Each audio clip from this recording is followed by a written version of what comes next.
Hello friends, एक बार फिर स्वागत है आपका गवर्नमेंट पीजी कॉलेज कोसिया के यूट्यूब चैनल पे और बॉटनी की क्लास में। तो आज फिर से स्वागत है आपका बॉटनी नंबर्स की क्लास में। और आज का जो हमारा टॉपिक है वो टॉपिक है डीएनए रेप्लिकेशन। अब डीएनए रेप्लिकेशन या डीएनए प्रतिकृति की अगर हम बात करें तो इसको बेसिक शुरुआत करते हैं अपन। जैसे मेंडल ने ये कहा कि किसी जीव के लक्षण जो है वो एक पीढ़ी से दूसरी पीढ़ी में जाते हैं, जिसको उसने एक अननोन कारक के रूप में जेनेटिक फैक्टर बोला। अब आज की तारीख में हम जानते हैं कि ये जो करेक्टर हैं ये करेक्टर किसके द्वारा जाते हैं? डीएनए के द्वारा, है ना। करेक्टर किसके ऊपर है? डीएनए के ऊपर, और डीएनए के द्वारा ही ये एक पीढ़ी से दूसरी पीढ़ी के अंदर जाते हैं। तो ये जो करेक्टर है, ये करेक्टर जब ये डीएनए एक पीढ़ी से दूसरी पीढ़ी में जाता है तो अपनी एक कॉपी बनाता है। जो डॉटर सेल के अंदर जाएगा उस डॉटर सेल के अंदर ये कॉपी के रूप में जाएगा। इस कॉपी को ही अपन क्या बोलते हैं? रेप्लिकेशन। रेप्लिकेशन वर्ड किससे आया है? रेप्लिका से। रेप्लिका मतलब उसकी कॉपी बनना। तो एक सेल से दूसरी सेल के अंदर इंफॉर्मेशन जो डीएनए के रूप में जा रही है वो डीएनए की एक कॉपी के रूप में जाएगी। और ये जो कॉपी बनने की प्रक्रिया है डीएनए की, ये कॉपी बनने की प्रक्रिया क्या कहलाएगी? डीएनए रेप्लिकेशन कहलाएगी। अब ये जो कॉपी बनेगी वो कैसे बनेगी एक सेल के अंदर? ये एक कॉम्प्लेक्स मैकेनिज्म है।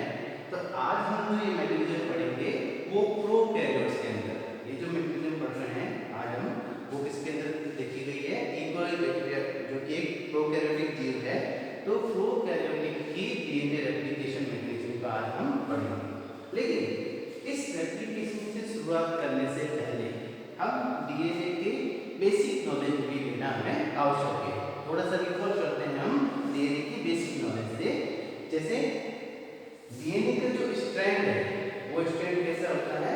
डबल स्ट्रैंड, यानी कि जिसमें दो सूत्र होते हैं, दो स्ट्रैंड होते हैं, ठीक है ना। और ये जो दो स्ट्रैंड है, ये स्ट्रैंड किस तरीके से जब होते हैं इसको सबसे पहले किसने बताया?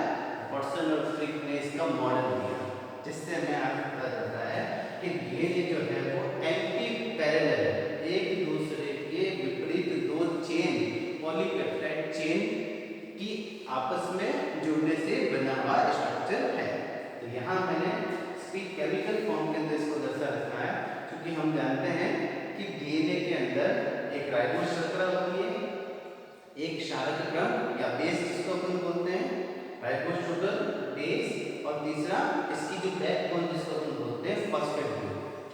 तो इन तीनों से मिलकर ही क्या बनता है? हमारा डीएनए बनता है। तो यहाँ अगर हम देखें, मैंने इसको बोल के बता रखा है कि राइबोस शर्करा के, जैसे लेफ्ट हैंड की अपने पास में स्ट्रैंड है, लेफ्ट हैंड स्ट्रैंड है, तो राइबोस शर्करा जो है उसके 3 नंबर कार्बन से फॉस्फेट जुड़ता है और नीचे वाले राइबोस शर्करा के 5वें नंबर के कार्बन पर ये फॉस्फेट जुड़ता है। और किसके द्वारा जुड़ता है? फॉस्फोडाइएस्टर बॉन्ड के द्वारा इसमें जुड़ता है, ठीक है। और इसके साथ में इसके पहले नंबर कार्बन पर कोई एक क्षारक क्रम जुड़ा हुआ होता है। तो इस तरह से जो एक हिस्सा है, यानी कि अगर हम इसको और तोड़ के देखें तो न्यूक्लियोसाइड और न्यूक्लियोटाइड दो स्ट्रक्चर होती है। न्यूक्लियोसाइड का मतलब जिसके अंदर राइबोस और क्षारक क्रम, यानी कि पहला स्टेप क्या होता है? राइबोस शर्करा और क्षारक क्रम आपस में जुड़ते हैं, तो वो क्या कहलाता है? न्यूक्लियोसाइड, ठीक है। और इसके बाद में जब एक न्यूक्लियोसाइड से फॉस्फेट भी जुड़ जाता है तब वो क्या कहलाता है? न्यूक्लियोटाइड। जैसे 4 तरह के क्षारक क्रम है हमारे पास में, एडेनिन, थाइमिन, गुआनिसिन और साइटोसिन, है ना। तो इन चारों क्षारक क्रमों से जब केवल राइबोस शर्करा जुड़ती है तो क्या बनता है? न्यूक्लियोसाइड। इसको अपन बोलेंगे एडेनोसिन, साइटोसिन, थाइमिन, है ना। इस तरह से न्यूक्लियोटाइड बनता है तो उसको अपन बोलते हैं acid, adenylic acid, साइटोसिनिलिक acid, थाइमिनिलिक acid, ठीक है। तो एक जो न्यूक्लियोटाइड है, ऐसे ऐसे कई सारे न्यूक्लियोटाइड मिलकर जो फॉस्फोडाइएस्टर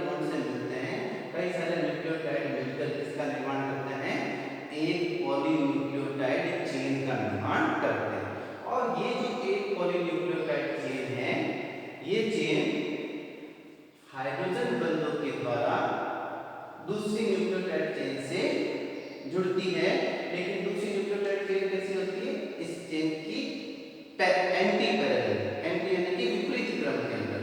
और इस तरह से ये जो चेन बनती है, दोनों चेन आपस में जुड़ती है हाइड्रोजन बॉन्ड से, ये एक विशिष्ट क्रम में कुंडलित होती है, जो कि डीएनए की स्ट्रक्चर में अपन डिटेल में पढ़ चुके हैं। तो इस मॉडल को किसने दिया था, सबसे पहले वॉटसन और क्रिक ने इस मॉडल को दिया था। तो ये हमारे पास में बेसिक मॉडल डीएनए की बेसिक स्ट्रक्चर है।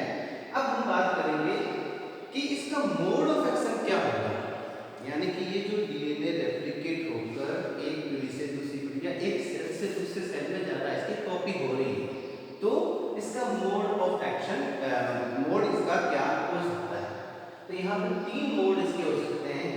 तो कंजर्वेटिव मोड, दूसरा सेमी कंजर्वेटिव मोड और तीसरा डिस्पर्सिव मोड।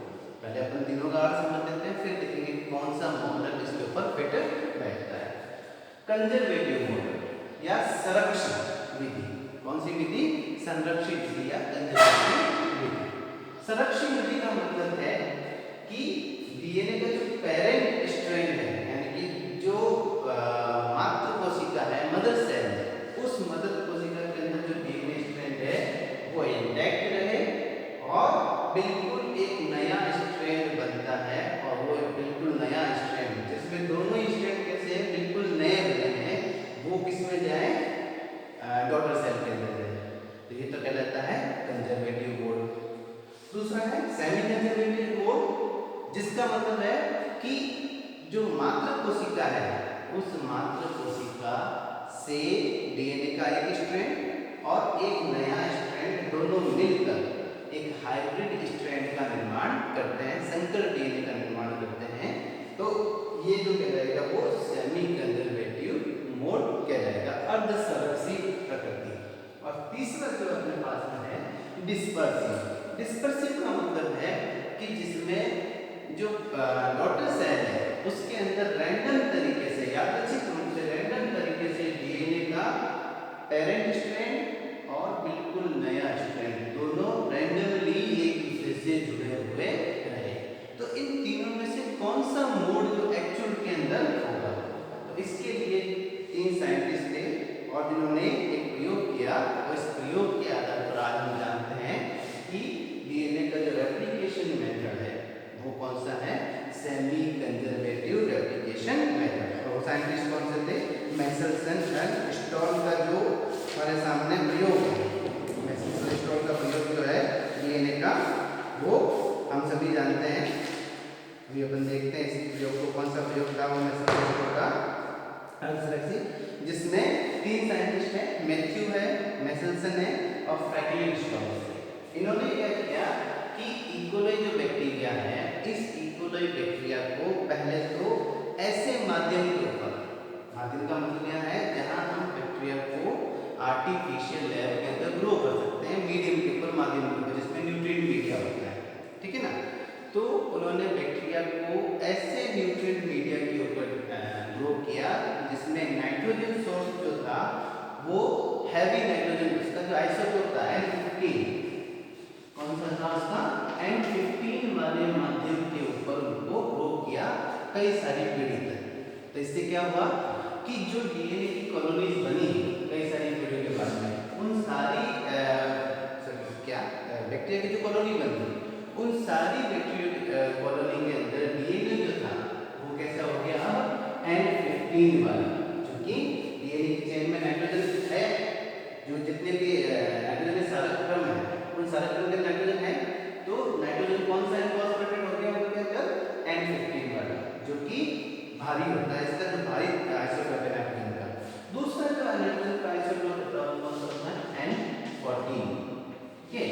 तो ये जो आइसोटोप है वो इससे हल्का होता है, N15 से हल्का होता है। तो उन्होंने क्या किया, कई वीडियो तक तो उनको पहले किसके ऊपर ग्रो किया, N15 वाले माध्यम के ऊपर, और फिर अचानक से एकदम से इन N15 वाली जो कॉलोनीज थी, उन कॉलोनीज को किसके ऊपर ट्रांसफर कर दिया, N14 वाली जो मीडिया है, आर्टिफिशियल मीडिया है, उस मीडिया के ऊपर इन्होंने इनको ट्रांसफर कर दिया।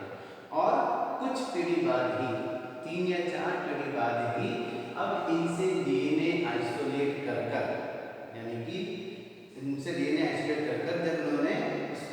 यूवी एब्जॉर्प्शन पीक निकाला तो उस पीक पे हमको अलग अलग बैंड प्राप्त हुए थे। यहाँ हम देख सकते हैं जनरेशन 0 के ऊपर, यानी कि जब उन्होंने तुरंत ट्रांसफर किया था इसके ऊपर और उस वक्त इनसे डीएनए आइसोलेट कर जो इन्होंने बैंड प्राप्त किया यूवी एब्जॉर्प्शन बैंड, वो कैसा था, हैवी डीएनए N15 वाला बैंड को प्राप्त हुआ। देन जब उन्होंने जनरेशन फर्स्ट यानी कुछ समय बाद में इन्होंने जब डीएनए आइसोलेट किया तो उसमें वो जो पीक प्राप्त हुआ वो कैसा था, इन दोनों के बीच का, यानी कि ना तो N15 के अकॉर्डिंग था और ना ही वो N14 के अकॉर्डिंग था। ठीक है। देन उस बाद में जब जनरेशन 2 के अंदर इन्होंने पीक्स प्राप्त किए तो उनको 2 पीक प्राप्त हुए और दोनों पीक कैसे थे, हाइब्रिड प्रकार के पीक प्राप्त हुए। लेकिन शनय धीरे धीरे लंबे समय बाद में, कई सारे जनरेशन के बाद में उनको कैसे प्राप्त हुए, N14 वाले पीक प्राप्त हुए। तो इस प्रयोग से इन तीनों साइंटिस्ट ने ये सिद्ध किया कि डीएनए की रेप्लिकेशन मेथड कैसा होना चाहिए, अर्ध संरक्षण सेमी कंजर्वेटिव प्रकार का होना चाहिए। क्यों? क्योंकि जब जीरो स्टेज की तक तो चूंकि मीडियम जिस मीडियम से उन्होंने लिया था वो कैसा था, N15 वाला था। लेकिन जब जनरेशन फर्स्ट में उनको प्राप्त हुआ हाइब्रिड, जनरेशन सेकंड में उनको और हाइब्रिड पीक प्राप्त हुआ। इसका मतलब एक डीएनए स्ट्रैंड तो कैसा था, बिल्कुल पेरेंट जैसा, जो कि N15 वाला था, जो कि कैसा था, N15 वाला। और दूसरा कौन सा प्राप्त हुआ हमको, हल्का, जो कि कैसा था, N14 वाला। इसीलिए जो उनको पीक प्राप्त हुआ यूवी एब्जॉर्प्शन पीक वो कैसा था, मिडल या हाइब्रिड प्रकार का हमको पीक प्राप्त हुआ था। तो इस प्रयोग से ये कंफर्म सिद्ध हो गया कि डीएनए जो है वो रेप्लिकेट कैसे होता है, सेमी कंजर्वेटिव मेथड से, यानी अर्ध संरक्षित विधि द्वारा। और अर्ध संरक्षित का मतलब क्या हो गया, जिसमें एक स्ट्रैंड पेरेंट सेल से और दूसरा स्ट्रैंड से आएगा दूसरा स्ट्रैंड न्यूली स्ट्रैंड बनेगा। एक तो पेरेंट सेल से और दूसरा न्यूली स्ट्रैंड बनेगा। ठीक है। और जैसे जैसे वापस इसी माध्यम के ऊपर वो उगते गए तो धीरे धीरे हमको कुछ तो कैसे मिले, हाइब्रिड, जो कि ओरिजिनल स्ट्रैंड से आया था, और कुछ वापस कैसे हो गए, पूर्णतया नए स्ट्रैंड को N14 वाले प्राप्त हुए। तो ये तो था बेसिक हमारे पास में कि डीएनए का मोड ऑफ रेप्लिकेशन क्या होगा। इसमें हमने देखा कि मोड ऑफ रेप्लिकेशन क्या था, इनका सेमी कंजर्वेटिव मोड था। अब हम बात करें डीएनए रेप्लिकेशन, ठीक है ना। अब रेप्लिकेशन से समझने से पहले हम ये बेसिक स्ट्रक्चर भी अपने देखें कि डीएनए जो है वो एक डबल स्ट्रैंडेड स्ट्रक्चर है और एक हेलिकल स्ट्रक्चर है, यानी कुंडलित संरचना है। ठीक है। जैसे आपने रस्सी देखी होगी, रस्सी कैसी होती है, इसमें दो धागे बुने हुए होते हैं आपस के अंदर, ठीक है ना, और दोनों एक दूसरे के ऊपर कैसे होते हैं, कुंडलित होते हैं। तो जस्ट लाइक रस्सी की तरह डीएनए भी कैसा है, जिसमें दो स्ट्रैंड है और जो एक दूसरे से कैसे बंधे हुए हैं, कुंडलित हुए हैं, हेलिकल हुए हैं। अब अगर हमें इन डीएनए के ऊपर जो सूचनाएं हैं, जो क्षारक क्रमों के रूप में सूचनाएं हैं, उन सूचनाओं को अगर हमें पढ़ना है तो उसके लिए पहले क्या करना होगा, इस डीएनए के कुंडलन को खोलना होगा। ठीक है। एंड दोनों जो सूत्र हैं उन सूत्रों को अलग करना होगा, दूसरा स्टेप।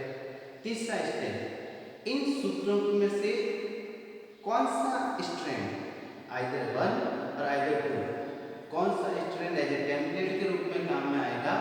तो यहाँ हम देखते हैं कि आज की तारीख में हमें पता है कि डीएनए का रेप्लिकेशन बाई डायरेक्शनल हो सकता है। बाई डायरेक्शनल का मतलब दोनों सिरों पर दोनों स्ट्रैंड जो है साइमल्टेनियसली रीड होते हैं टेम्पलेट के रूप में, ठीक है ना। तो ऐसी स्थिति में हम देखते हैं कि बाई डायरेक्शनल रेप्लिकेशन भी संभव हो सकता है दोनों सिरे। देन पहले हमने डीएनए को अनवाइंड किया, उसके बीच के स्ट्रैंड को तोड़ा, बीच के बंधों को तोड़ा। फिर ऐसी कौन सी चीज है जो इन सूचनाओं को पढ़ती है। तो इस सारे प्रोसेस के लिए हम देखते हैं कि कुछ प्रोटीनों का समूह, जिसको हम एंजाइम्स बोलते हैं, कुछ या या कुछ प्रोटीन समूह जो इसको इस पूरी मैकेनिज्म को गवर्न करते हैं, ठीक है ना।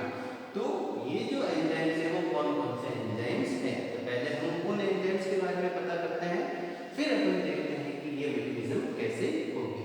तो कौन कौन से एंजाइम है, सबसे पहला एंजाइम है डीएनए हेलिकेज एंजाइम। कौन सा एंजाइम, डीएनए हेलिकेज एंजाइम। अब हेलिकेज एंजाइम का मतलब क्या हो गया कि ऐसा एंजाइम जो डीएनए की जो हेलिकल है, जो डीएनए की कुंडलियां हैं, उन कुंडलियों को खोलेगा। जो टॉर्सेड हुई भी है, कुंडलित रूप में हुआ है, उन कुंडलियों को सबसे पहले खोलता है। तो ये जो एंजाइम है, ये एंजाइम कौन सा कहलाएगा, डीएनए हेलिकेज एंजाइम कहलाएगा। और जो इस एंजाइम को सबसे पहले किसने खोजा था, बी अल्बर्ट्स ने T4 लैम्डा फेज के अंदर इनको खोजा था, बी अल्बर्ट्स ने, ठीक है ना। और ये एंजाइम जो है वो डीएनए की हेलिकल को खोलने के लिए एटीपी का उपयोग करता है। किसका उपयोग करता है, एटीपी, यानी कि इस एंजाइम को काम करने के लिए ऊर्जा की आवश्यकता होती है। तो यहाँ हम देखते हैं, ठीक है ना, ये वाला हेलिकेज एंजाइम जो है, ये हेलिकेज एंजाइम क्या करेगा, इन जो इसके टेम्पलेट जो ऐंठन है, इसके जो कुंडलन है, उस कुंडलन को खोलने का काम करेगा, ठीक है। दूसरा है endonuclease enzyme. Endonuclease enzyme, endo मतलब न्यूक्लिएज यानी कि जो न्यूक्लिक एसिड को तोड़ते हैं। तो ये जो एंजाइम है एंडोन्यूक्लिएज एंजाइम, ये एंजाइम दो न्यूक्लियोटाइड जो है, दो जो स्ट्रैंड, दोनों स्ट्रैंड के जो न्यूक्लियोटाइड के बीच में बनने वाले हाइड्रोजन बंध को तोड़ेगा। तो ये एंजाइम क्या करता है, दोनों स्ट्रैंड को अलग करने का काम करता है, ठीक है। ये पहला एंजाइम तो क्या कर रहा है, डीएनए कुंडल को खोल रहा है। दूसरा एंजाइम क्या कर रहा है, एंडोन्यूक्लिएज एंजाइम डीएनए के बंधों को तोड़ने का काम कर रहा है, ताकि दोनों स्ट्रैंड एक दूसरे से अलग हो जाए। देन तीसरे प्रकार का एंजाइम है टोपोआइसोमेरेज एंजाइम। और इस एंजाइम की खोज जो है वो जेम्स वेंग तथा मार्टिन गैलर, इन दोनों ने इस एंजाइम की खोज की। और यहाँ आपने देखा कि हेलिकेज एंजाइम कुंडल को तो खोल देता है, जो कुंडलित रूप से था डीएनए था, उन कुंडलों को तो उसने खोल दिया। लेकिन जैसे हम देखते हैं कि रस्सी को अगर अपन कुंडल खोल भी दें, लेकिन रस्सी के ऊपर टॉर्सन बने हुए रहते हैं, मोड़ बने हुए रहते हैं, क्योंकि वो लंबे समय तक कैसी थी, कुंडलित अवस्था में थी। तो इन मोड़ को, इन ऐंठन को, इन टॉर्सन्स को खोलने के लिए, ताकि वो जो है वो सीधा हो जाए, वो स्ट्रैंड कैसा हो जाएगा, सीधा हो जाए। तो यहाँ कौन सा एंजाइम काम में आता है, टोपोआइसोमेरेज एंजाइम काम में आता है। जो एंजाइम क्या करता है, इस डीएनए स्ट्रैंड की हेलिक्स की वजह से जो टॉर्सन की जो ऐंठन थी, उन ऐंठन को खोलकर ये क्या कर देता है, डीएनए स्ट्रैंड को एकदम सीधा कर देता है, ठीक है। देन नेक्स्ट इसमें जो एंजाइम है टोपोआइसोमेरेज, इस टोपोआइसोमेरेज एंजाइम चार तरह के हो सकते हैं। जैसे इकोलाई बैक्टीरिया में चार तरह के टोपोआइसोमेरेज को खोजा गया। जिसमें से टोपोआइसोमेरेज फर्स्ट जो है वो केवल एक स्ट्रैंड को खोल सकता है, सीधा कर सकता है, जबकि टोपोआइसोमेरेज सेकंड एंजाइम जो है वो दोनों स्ट्रैंड को एक साथ खोल सकता है और सीधा कर सकता है। देन नेक्स्ट है सिंगल स्ट्रैंड बाइंडिंग प्रोटीन। अब डीएनए स्ट्रैंड को तो खोल दिया हेलिकेज एंजाइम ने, उससे कुंडल हटा दिए, टोपोआइसोमेरेज ने उसका ऐंठन हटा दिया, उसको सीधा कर दिया, लेकिन इसको सीधे बनाए रखना, क्योंकि हम देखते हैं कि डीएनए जो है वो सेल के अंदर लगातार खुला हुआ नहीं रह सकता। ये जो सारी मैकेनिज्म होती है, जिसको अपन रेप्लिकेशन कह रहे हैं, मैकेनिज्म जो होती है वो नैनो सेकंड के अंदर, यानी कि हमारे पलक झपकने से पहले ये मॉलिक्यूलर मैकेनिज्म हो जाती है किसी सेल के अंदर। तो इस डीएनए को खुला रखने के लिए, क्योंकि ये वापस क्या होता रहेगा, वाइंड होता रहेगा, तो ये जो रेप्लिकेशन प्रक्रिया है अनवाइंड और वाइंड होता रहेगा। तो कुछ समय के लिए जब टोपोआइसोमेरेज एंजाइम जो है इनको सीधा रखता है, इसकी ऐंठन को खोलता है, तो उस ऐंठन को खुली हुई रखने के लिए दोनों स्ट्रैंड की तरफ कुछ प्रोटीन आकर जुड़ जाते हैं, एंजाइम आकर जुड़ जाते हैं, जिनको अपन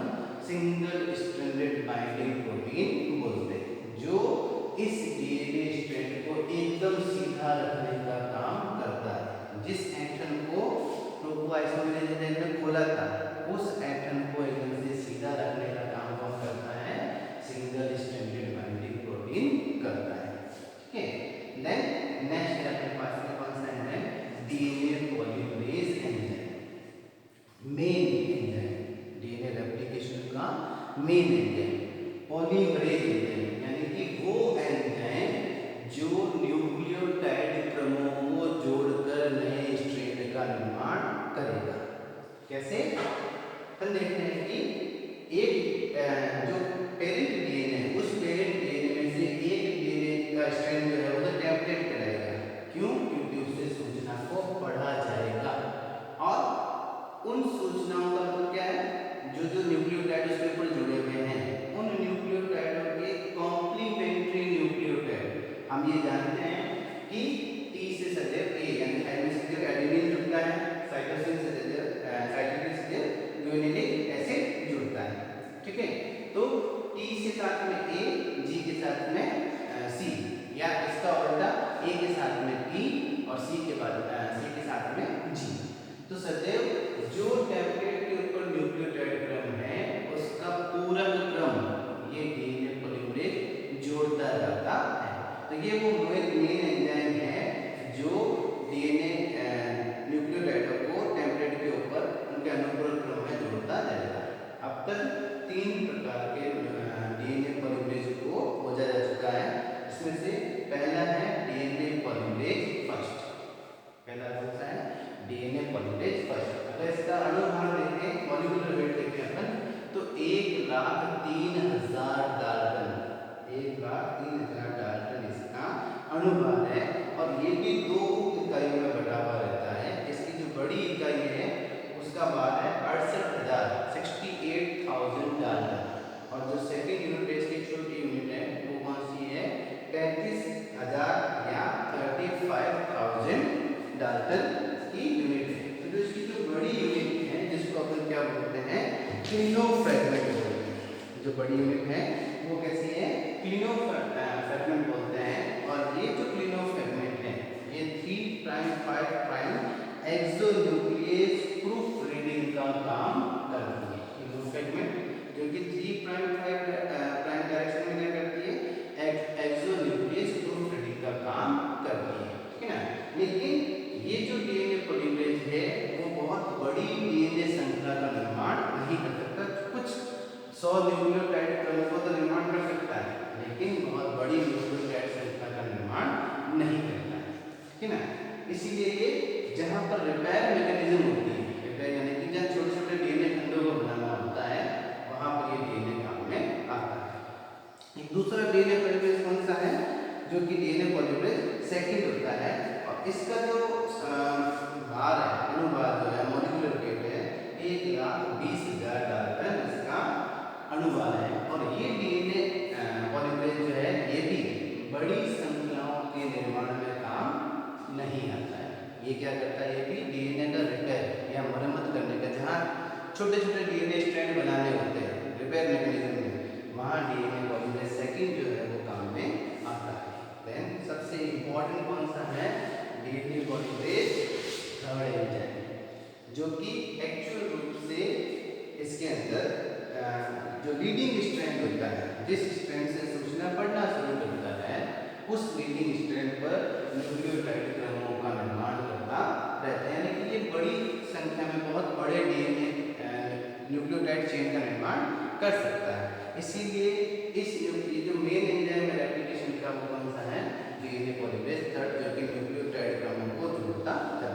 और ये अपने आप में एक बहुत कॉम्प्लेक्स, अपने आप में बहुत ही कॉम्प्लेक्स पॉलीमरेज एंजाइम है जो कि कई सारी सब यूनिट जैसे थीटा सब यूनिट, एप्सिलॉन, अल्फा सब यूनिट, टाउ सब unit, gamma, Sai, delta, delta prime, कई सारी सब यूनिट से मिलकर बना होता है। कई बार इसके ऊपर एक छोटा डिस्क्रिप्टिव क्वेश्चन भी आता है इसके ऊपर, केवल इसी के ऊपर डीएनए पॉलीमरेज थर्ड एंजाइम की संरचना का वर्णन कीजिए। वो एक सेपरेट टॉपिक है जिसमें हम कभी फिर लेंगे उसको, डीएनए पॉलीमरेज थर्ड एंजाइम जो कि कई सारी सब यूनिट से मिलकर बना होता है।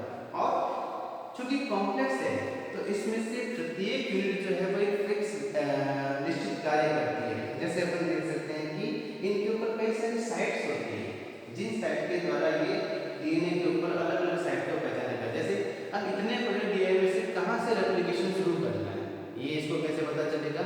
इसका मतलब उस डीएनए के ऊपर कोई एक ऐसी साइट है जिसको नॉर्मली अपन क्या बोलते हैं? आई स्पॉट, यानी कि आँख या आई जहाँ से रेप्लिकेशन शुरू होता है, तो उस साइट को कैसे पहचानें? तो इसके ऊपर इसकी सब यूनिट में से वो साइट को पहचानने की क्षमता होती है। कौन सी? टेम्पलेट स्थल से उस साइट को पहचानना है। इसके अलावा टेम्पलेट स्थल को पहचानने की साइट इसके अंदर मौजूद है। प्राइमर साइट यानी कि प्राइमर को पहचानने की साइट इसके अंदर मौजूद है, या 5 प्राइम जो 5 ट्राइफॉस्फेट जो साइट है वो साइट इसके ऊपर मौजूद है। यानी कि इसकी सब यूनिट पर कई सारी साइट वो सेंसिंग साइट मौजूद है जिसके द्वारा ये डीएनए के ऊपर उन साइट्स को पहचानता है। तो ये तो था बेसिक कि डीएनए रेप्लिकेशन के अंदर कौन कौन से एंजाइम काम में आते हैं, डीएनए कौन सी मोड ऑफ रेप्लिकेशन को यूज में लेता है, डीएनए की बेसिक स्ट्रक्चर क्या है। अब अपन बढ़ते हैं एक्चुअल रूप से अपना जो टॉपिक था इसकी मैकेनिज्म क्या है, डीएनए रेप्लिकेशन की मैकेनिज्म क्या है। तो इस मैकेनिज्म की अपन देखते हैं कि इस पूरी मैकेनिज्म को पढ़ने के लिए हम कुछ स्टेप बाय स्टेप प्रोसेस कर सकते हैं, स्टेप बाय स्टेप पॉइंट ले सकते हैं। पहला पॉइंट है जिसमें इनिशिएशन पॉइंट, यानी कि डीएनए को जिस जगह से डीएनए रेप्लिकेशन होगा उसको पहचानना। तो इनिशिएशन पॉइंट को अपन क्या बोलते हैं? आई स्पॉट बोलते हैं इसके अंदर। और इस आई स्पॉट को पहचानने की साइट इसके अंदर मौजूद है, इस डीएनए पॉलीमरेज के अंदर जो सब यूनिट्स है उसमें इसको पहचानने की क्षमता है। तो सबसे पहले ये क्या करता है, इस पूरे डीएनए को स्कैन करता है, उस साइट का पता लगाता है जिस साइट पर डीएनए को क्या करना है, जहाँ से डीएनए रेप्लिकेट होना शुरू होता है, ठीक है ना। और इस जगह पर वो एक फॉर्क उत्पन्न करता है, यानी कि डीएनए को उस जगह से तोड़ता है। तोड़ने का काम कौन करेगा?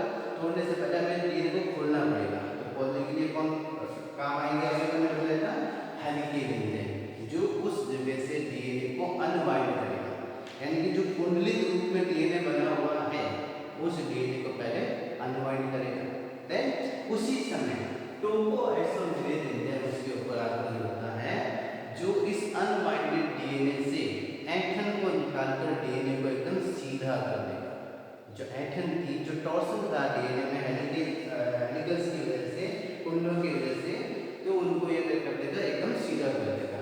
उसी समय simultaneously single stranded binding protein भी इसके ऊपर आकर जुड़ जाते हैं, जो इस सीधे हुए डीएनए को, यानी जो ऐंठन रहित डीएनए इसको बनाए रखने का काम करता है, ठीक है ना। अब बारी आती है डीएनए को पढ़ना। तो पढ़ना का काम कौन करेगा? डीएनए पॉलीमरेज करेगा। लेकिन डीएनए पॉलीमरेज सीधा इसके ऊपर आकर नहीं हो सकता। पिछली क्लास में भी आपने बताया था, मैंने एक सिंपल एग्जांपल से बताया था तुम्हें कि अगर हम एक डीएनए की तुलना किससे करें? चेन से। जो भी अपने से बैग के ऊपर चेन होती है, जिप जो होती है जिसको अपन बोलते हैं, तो उसके दो स्ट्रैंड होते हैं चेन के, और उन दोनों स्ट्रैंड को जोड़ने का काम कौन करता है? हुक करता है ना। यानी कि हुक उसके ऊपर रन करता है। लेकिन इस हुक को अपन इसमें जोड़े कैसे? तो यहाँ अगर अपन दोनों चेन की बात करें, दोनों चेन के स्ट्रैंड तो कैसे हो गया? डीएनए के स्ट्रैंड, और हुक क्या हो गया? यहाँ पर डीएनए पॉलीमरेज हो गया। लेकिन इस हुक को इससे जोड़े कैसे? तो अपन तुमने देखा होगा कभी कि जो जिप होते हैं, जिप के दोनों सिरों में से जो तार है उस तार को थोड़ा थोड़ा बाहर निकाल देते हैं, और उसके बाद में इस हुक को उसके अंदर पिरो देते हैं आसानी से। तो ये जो दोनों सिरे हैं, जिप के दोनों सिरे जो हैं, ये दोनों सिरे क्या काम करते हैं? यहाँ पर प्राइमर का काम करते हैं। जस्ट लाइक डीएनए के स्ट्रैंड को पढ़ने के लिए हमें इन तारों की तरह कुछ सिरों की आवश्यकता होती है, कुछ एंड्स की आवश्यकता होती है, जिसकी सहायता से ये डीएनए पॉलीमरेज इसके ऊपर जुड़ सके। तो उन सिरों को अपन क्या बोलते हैं? आरएनए प्राइमर, जो कि आरएनए मॉलिक्यूल्स से बने हुए होते हैं। और जो इसका लीडिंग स्ट्रैंड है, जिससे टेम्पलेट पढ़ना शुरू करता है लीडिंग स्ट्रैंड को, उस लीडिंग स्ट्रैंड के ऊपर जो प्राइमर होता है वो डीएनए बाउंडेड प्राइमर, यानी कि डीएनए के द्वारा निर्देशित होता है। जबकि जो इसका लैगिंग स्ट्रैंड है, लैगिंग स्ट्रैंड यानी कि एक स्ट्रैंड जो तो सीधा रहेगा, दूसरा स्ट्रैंड इसको खोलते जाता है, इसको पढ़ता जाता है, इसको खोलता जाता है, वापस इसको छोटे छोटे टुकड़ों में इसकी सूचना बनती रहती है, ठीक है ना। बाई डायरेक्शनल चलेगा, एक तो सीधा चल रहा है डीएनए, दूसरा जो डीएनए का स्ट्रैंड खुल रहा है तो यहाँ से हेलिकल खोला, इतने हिस्से को तो उसने नहीं पढ़ा, लेकिन बाकी हिस्से को उसने पढ़ा, तो उससे बाई डायरेक्शनल ग्रुप में, तो इसका इतना ये बनेगा। तो वो कहलाता है कौन सा, लैगिंग स्ट्रैंड कहलाता है, ठीक है ना। तो लैगिंग स्ट्रैंड के ऊपर डीएनए पॉलीमरेज को जोड़ने के लिए कौन सा एंजाइम होता है, प्राइमेज एंजाइम के द्वारा बनेगा, जबकि यहाँ पर ये किसके द्वारा बनेगा, डीएनए बाउंडेड प्राइमर एंजाइम होगा, और उसकी वजह से क्या बनेगा, प्राइमर का निर्माण होगा। तो प्राइमर अपने आप में सिंपल परिभाषा है, प्राइमर का मतलब क्या हो गया, आरएनए के वो पॉलीगोन न्यूक्लियोटाइड यानी कुछ न्यूक्लियोटाइडों का क्रम जो पॉलीमरेज एंजाइम को निर्देशित करता है कि इस जगह पर आकर जुड़ना है और यहाँ से अब रेप्लिकेशन को शुरू करना है, प्रतिकृति को शुरू करना है, ठीक है ना। देन नेक्स्ट स्टेप पे डीएनए पॉलीमरेज आकर इसके ऊपर जुड़ता है। अब ये इसको स्कैन करते हुए चलता है, टेम्पलेट स्ट्रैंड क्या करेगा, स्कैन करते हुए चलेगा, और ये जो प्राइमर होगा वो सदैव कहाँ पर जुड़ेगा, 3 प्राइम OH सिरे पर, जो डीएनए का 3 प्राइम OH सिरा है। जैसे अपन ने इसकी बात की, तो इसका जो 3 प्राइम सिरा है, उस 3 प्राइम सिरे के ऊपर क्या करेगा, डीएनए को सदैव जोड़ेगा। तो ये अपना सिरा था ना, ये वाला, ठीक है ना। तो 3 प्राइम यहाँ आएगा, 5 प्राइम यहाँ पर, 3 प्राइम ये हो गया, 5 प्राइम ये हो गया, ये 5 प्राइम हो गया, ठीक है ना।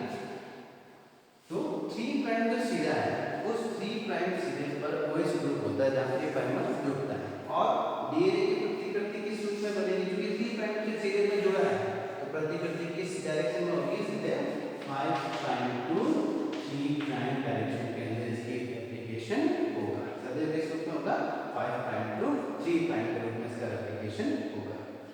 अब अपन बात करते हैं कि ये इसको स्कैन करते हैं, तो जैसे जैसे ये इसको स्कैन करेगा, जैसे जैसे इसको स्कैन करेगा, वैसे वैसे क्या करेगा, इसके अनुपूरक कॉम्प्लीमेंट्री बेस या सारक्रम या न्यूक्लियोटाइडों को इससे जोड़ता जाएगा और इस स्ट्रैंड का निर्माण करता जाएगा आगे। ये प्रोसेस चलता जाएगा, यानी कि आगे आगे एंजाइम जो है, हेलिकल एंजाइम है, सिंगल स्ट्रैंड बाइंडिंग एंजाइम, ये डीएनए को खोलते जाएंगे, सीधा करते जाएंगे, और ये न्यूक्लियोटाइड पॉलीमरेज एंजाइम इसको पढ़ता जाएगा, ठीक है ना। लेकिन अपन चूंकि बात कर रहे हैं डीएनए के 2 स्ट्रैंड है, एंटी पैरेलल है, तो एक स्ट्रैंड पर ये पढ़ता जा रहा है, दूसरे स्ट्रैंड के साथ खोलता जा रहा है, इसको हेलिकल एंजाइम खोलता जा रहा है, प्रॉपर एसोसिएटेड एंजाइम इसको सीधा करता जा रहा है। तो जो दूसरा स्ट्रैंड इसके ऊपर खुलता है, क्योंकि वो कुंडलित अवस्था में होता है, जिस समय वो खुलता है उस समय ये इसको पढ़ नहीं पाता, जो पॉलीमरेज एंजाइम जो बाई डायरेक्शनल चल रहा है पॉलीमरेज एंजाइम, वो इसको पढ़ नहीं पाता, इतने से हिस्से को, और बाकी छोटे से हिस्से को पढ़ लेता है। इसी कारण जो लैगिंग स्ट्रैंड है, उस लैगिंग स्ट्रैंड में डीएनए के छोटे छोटे खंड बनते हैं, कंटिन्यूअस पॉलीन्यूक्लियोटाइड चेन नहीं बनती, कंटिन्यूअस नहीं बनती, वो छोटे छोटे टुकड़ों में बनती है। इसको सबसे पहले ओकाज़ाकी ने हो जाता है, इसलिए इसको अपन क्या बोलते हैं, ओकाज़ाकी फ्रैगमेंट बोलते हैं, जो कि कंटिन्यूअस स्ट्रैंड नहीं है डीएनए का। लीडिंग स्ट्रैंड में तो कंटिन्यूअस स्ट्रैंड बनेगा, लेकिन जो लैगिंग स्ट्रैंड है, उस लैगिंग स्ट्रैंड के अंदर कंटिन्यूअस स्ट्रैंड नहीं बनेगा, बल्कि छोटे छोटे टुकड़ों में बनेगा। इसको अपन क्या बोलते हैं, ओकाज़ाकी फ्रैगमेंट बोलते हैं। तो जो लैगिंग स्ट्रैंड है, उसमें आप देखते हैं कि जगह जगह पर क्या बन गए, अपने छोटे छोटे गैप बन गए, जिस जगह पर कुंडल था, जिस जगह से खुदा, जहाँ से इसने इसको नहीं पढ़ा, उस जगह पर क्या बन गए, गैप बन गए। तो इन गैप को भरने का काम कौन करता है, यहाँ पर डीएनए पॉलीमरेज फर्स्ट। हमने पहले बताया डीएनए पॉलीमरेज फर्स्ट के बारे में, जो डीएनए की कुछ न्यूक्लियोटाइडों को जोड़ सकता है। तो इस गैप को भरने का काम कौन करेगा, डीएनए पॉलीमरेज फर्स्ट एंजाइम काम में आएगा, जो कि इन गैप को फिर से 5 प्राइम 3 प्राइम दिशा के अंदर भरता जाएगा। और यहाँ पर उसको जोड़ने के लिए क्या आवश्यक है, प्राइमर चाहिए उसको भी, तो वो किसके द्वारा बनेगा, प्राइमेज एंजाइम के द्वारा, वो बनेगा प्राइमेज एंजाइम के द्वारा प्राइमर बनेगी। अब ये जो प्राइमर्स है, इन प्राइमर्स को बाद में हटा दिया जाता है, तो जब प्राइमर को हटा दिया जाता है तो उनकी वजह से जो कटान उत्पन्न होते हैं, निक रह जाते हैं, छोटे छोटे गैप रह जाते हैं, उन गैप को डीएनए लाइगेज एंजाइम के द्वारा सील कर दिया सील कर दिया जाता है ताकि इंटैक्ट डीएनए मॉलिक्यूल अपने मिल जाए। तो जिस जगह से ये शुरू होते होते अंत में पूरे डीएनए को ये पॉलीमरेज एंजाइम क्या करता है, स्कैन कर देता है और फाइनली जो रिजल्ट होगा वो रिजल्ट अपने पास में कैसा होगा, फाइनल जो रिजल्ट होगा वो कैसा होगा कि एक स्ट्रैंड तो कैसा होगा, पेरेंट स्ट्रैंड, ठीक है, और दूसरा स्ट्रैंड कैसा होगा अपने पास में, न्यूली फॉर्म स्ट्रैंड। इसी तरह से इधर भी कैसा होगा, एक पेरेंट स्ट्रैंड और दूसरा कैसा होगा, न्यूली फॉर्म स्ट्रैंड। इसीलिए इसको हम क्या बोलते हैं, semi conservative mode of replication बोलते हैं। तो ये पूरा प्रोसेस जो है वो बहुत कॉम्प्लेक्स प्रोसेस है, केवल आप लोगों को समझाने की दृष्टि से बहुत सिंपल तरीके से इसको समझाया गया है।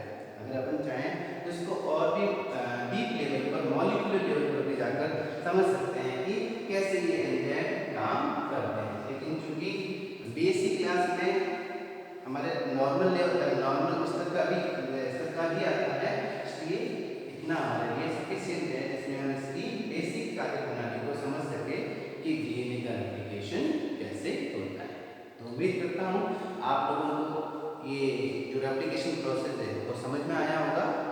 अगर आपको समझ में आया है तो प्लीज़ हमारे YouTube चैनल को लाइक कीजिए, शेयर कीजिए और सब्सक्राइब कीजिए। अगली कक्षा के लिए इंतजार, तब तक के लिए